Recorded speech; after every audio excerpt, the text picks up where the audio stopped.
হচ্ছে হাঁস, দেশি হাঁস। আর রেডি হচ্ছে চাপটি। আমরা এখন সবাই মিলে চাপটি খাবো হাঁসের মাংস দিয়ে। আপনারা সবাই আসবেন। এটি হচ্ছে কোন জায়গা? পূর্বাচল বিসমিল্লাহ পিঠাঘর। পিঠাঘর। তুমি কি অনেক এক্সাইটেড? হ্যাঁ, অনেক এক্সাইটেড। অনেকদিন ইচ্ছে ছিল যে এখানে এসে হাঁসের মাংস দিয়ে চাপটি খাবো। আরেকটা জানি কি আছে? ভর্তা। আচ্ছা, লেগ পিস দিবেন না? হ্যাঁ, অবশ্যই লেগ তো যাবে।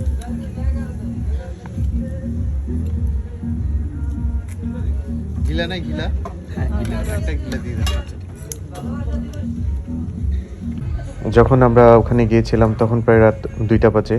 আমাদের শুটিং শেষ হতে হতে ওই দিন অনেক লেট হয়ে যায়। উত্তরা থেকে আমরা 300 ফিট চলে যাই যে হাঁসের মাংস দিয়ে চাপটি খাবো। বেশ অনেক দিনের ইচ্ছে ছিল, বিকজ আমি যেহেতু রাঙামাটি থাকি সবসময় যাওয়া হয় না। বেশ ভালোই ছিল। থ্যাংক ইউ, সবাই ভালো থাকবেন।